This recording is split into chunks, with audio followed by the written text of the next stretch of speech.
seeing that we prepare every way that we can, and then, you know, hopefully it results in really good races. But if it doesn't, you can focus back on those processes.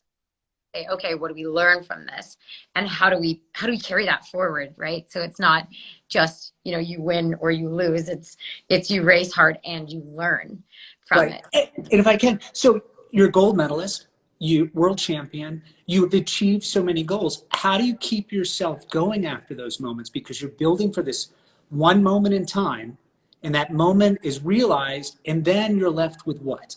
How do you recalibrate? How do you get your priorities realigned to want to go back and suffer and to work as hard to keep to that level? How do you do that? Maybe that's where I'm just a little bit crazy, because I actually love the suffering of it.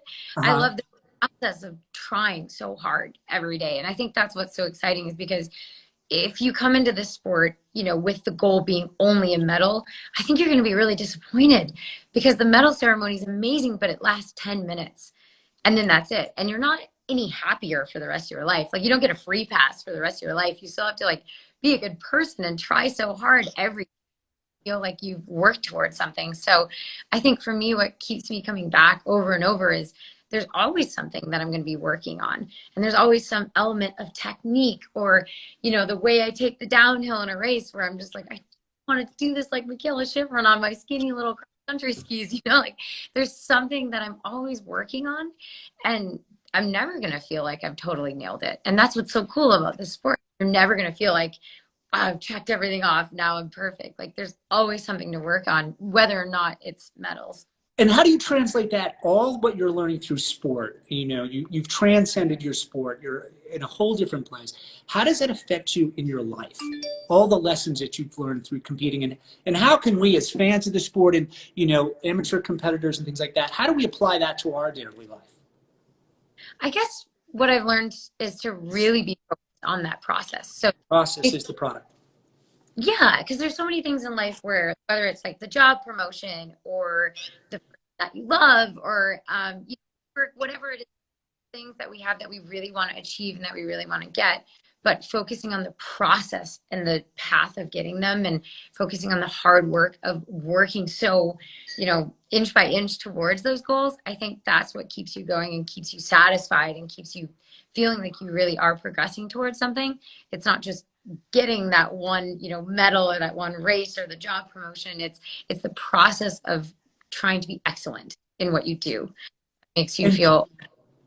And do you have like a mantra that helps you sort of reset to that mentality? Because there are like the B factors, the things that are out of your control, the A factor being what you can control, having that headset. So what's that internal dialogue like with yourself when you're racing, and then translating it into life? That's a good question, because I get really hard on myself. I put a lot of pressure on myself, and it's easy to focus on the process. But then when you feel like you come into a championship and everyone's looking at you going, okay, win a medal, you know, it's hard to keep that focus a little bit more narrow on what you can say. So for me, that what I say to myself, like before the race, is like, how do I want to feel at the finish? Like, I want to cross that line knowing without a single doubt that I could not any harder.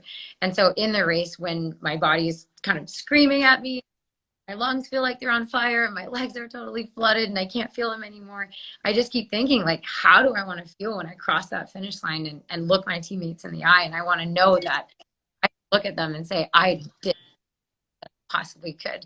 And then I know they're going to be proud of me no matter what. So that's kind of the thought process that's going on there.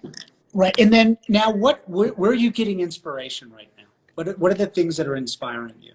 Where are you finding a place to replenish your energies outside the sport? Do you want to see them right now? Yeah. The team. So can you tell us take us around the room and tell us and introduce us to the team, because I you would said it love earlier to. and it's really important, and the success has been because of this amazing team you have around you. So let's meet. Yeah, this is where I get all my energy. So this is our head coach, Chris Grover. Hi, nice to meet you. Hey, Coach.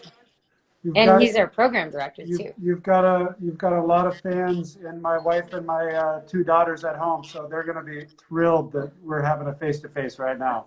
Well, I'm a big fan of yours and what you've done with the team and the motivation that you've provided and the support you've given them. It's been so much fun to watch the racing here in America this year. Really inspiring. So great job, Coach. Well, thank you, and thanks for tuning in and supporting us and cheering And so, everybody on. and there are a lot of young athletes that are listening to this and young people. How would you recommend them get started into racing or just getting out and enjoying this amazing sport?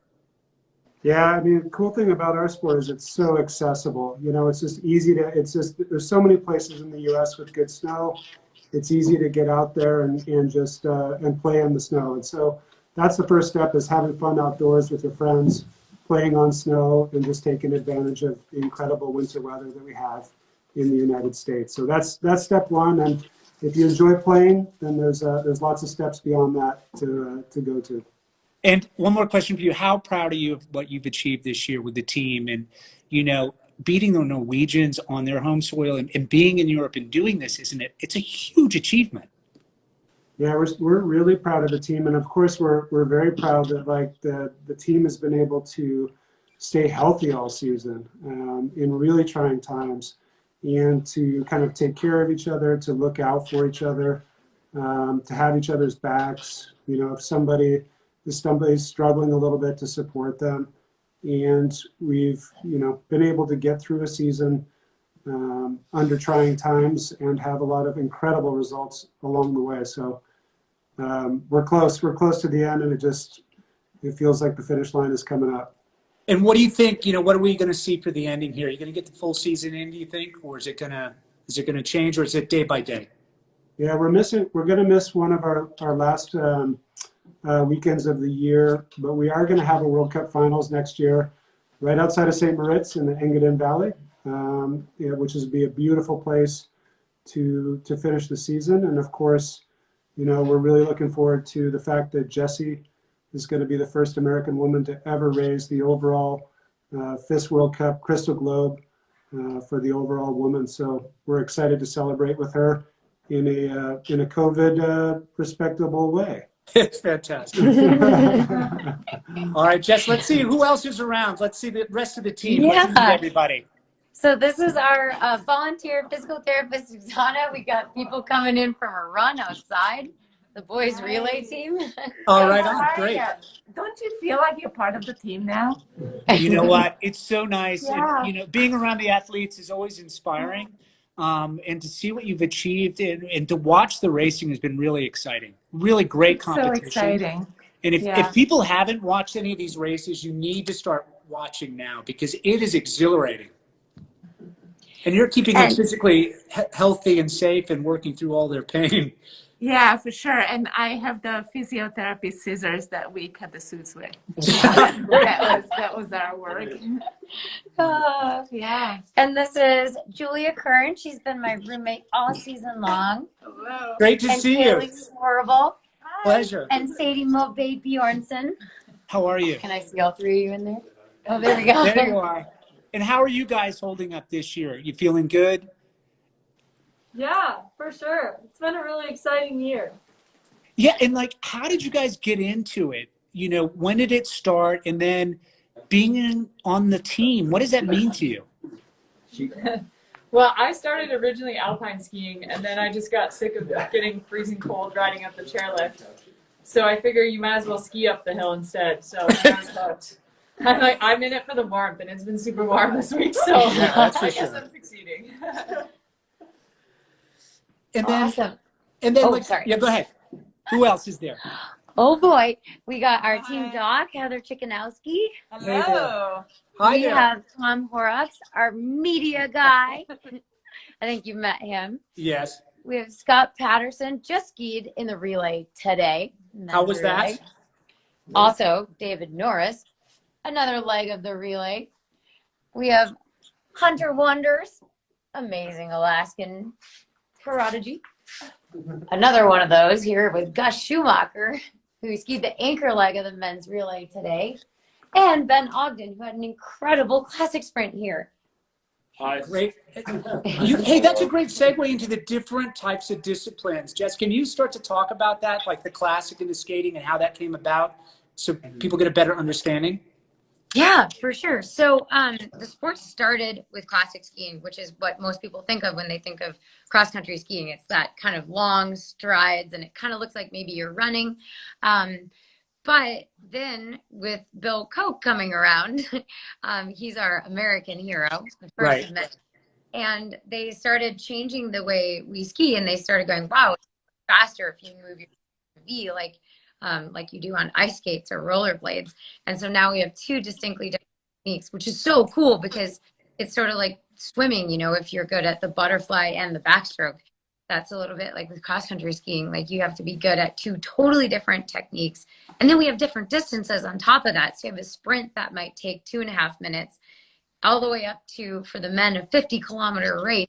And depending on snow speed, it might take 2 hours. So there's a huge discrepancy there. And these guys do it all. And that's what's so cool about this team.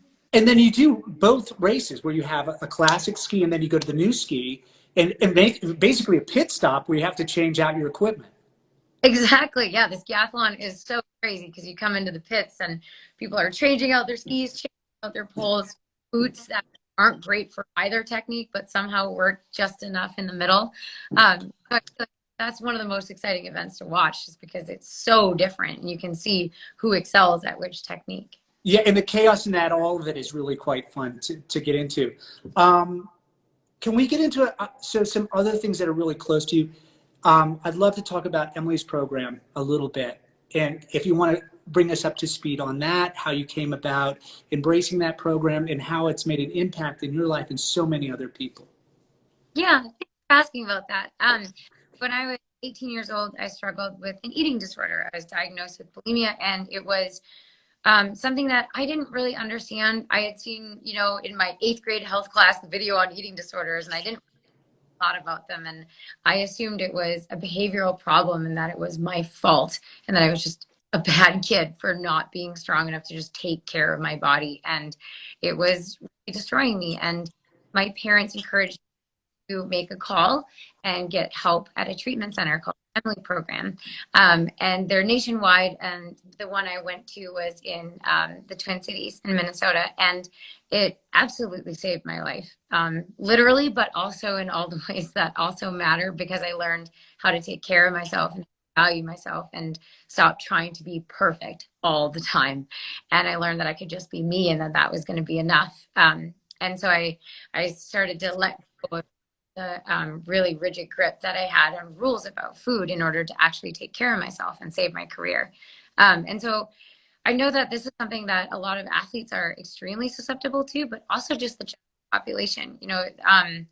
I think one of the stats that's the most heartbreaking is that one person in the world dies every hour from an eating disorder. And we don't often see them as life-threatening illnesses, but they really are.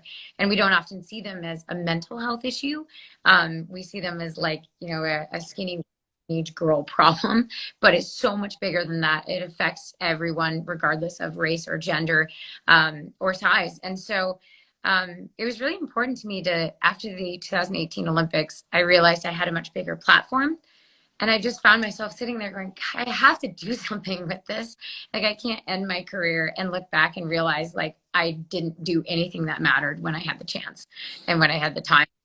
And so that's a little bit of the same approach that I have in racing. Like, I want to cross the finish line and look back and go, wow, I used this chance and I gave it my all. And so that's kind of the approach I have with advocacy too. Like if there's a way I feel like I can make a difference, then I want to try. And, I know there's a lot of young athletes out there that need to hear that and need to know that, like, there's not only hope for them, but that it's not their fault and that they deserve help. And how do they go about getting the help? There are probably people listening to this right now that are struggling, that need some direction. What do you say to them? I guess I would first of all say that asking for help makes you brave and it's strong, and that there is so much courage in that vulnerability, because sometimes, especially as athletes, we feel like we need to be like Wonder Woman and we have to be perfect and have this like hard shell exterior, but that's not human and that's not life, and we all struggle. whether or not it's an eating disorder, we all struggle with something in life, and it's okay to ask for help and to receive that help. And so I guess the first thing I would say to someone listening who needs to hear that is that you deserve that help, and to reach out to someone you trust, because there's people in your life who want to be there for you, and they want to help you. And there's so many treatment options and programs that want to be there for you and help you. Wow, that's beautifully said, and thank you for that. And that's another thing to talk about is all these things that come up in our way, the obstacles that are in our life. Really, if we can meet them head on and have the bravery that you talk about, it does change you and makes you stronger. Do you find that that moment in your life and embracing that and going into it has changed you and has actually helped you become a champion and the person you are today? Absolutely. I mean, that going through treatment for my eating disorder was by far the hardest thing I will probably ever do in my life. And so in comparison to that, ski racing is easy. There's not a whole lot that's that hard when I it's all relative, right? So when I look at what I had to go through, like just putting it all out there in ski racing and being vulnerable on the starting line, like that is actually a lot easier for me. So I think realizing that I'm so lucky to be here and be alive and be with this amazing team that accepts me for who I am, that just puts it all in perspective, and it gives you a lot of strength going into every race. Beautiful. I can't tell you what an honor it was to talk to you today. What an inspiration you are, when you're racing and what you're doing off the slope or off the mountain or off the snow. It's really beautiful. And you're a part of it, such a beautiful poetic sport. And you're surrounded by so many talented people. It's nice to be able to have this moment with you. Well, thank you. And next time we're in Maine, we're going to have to do the Patrick Dempsey challenge. Yeah, you have to come up and do that. We had your co-Olympian there with us this year. She was supporting the center. So I'm going to take you up in that and have you up to Maine for the event. Awesome. For the Dempsey challenge. All right. Have the whole team up. It would be great. Good training too. Awesome. Well, thank you so much. Good luck. And, I can't wait to see you raise that trophy above your head at the end of the season. It's going to be a remarkable moment for you personally and for the sport and just for Nordic racing in America. It's a beautiful thing that you're all doing right now. And we're behind you 100%. Well, thank you. It wouldn't be possible without the team behind the team. That's for sure. Wonderful. Have a great day, everybody. Pleasure. All right. Bye. Bye-bye.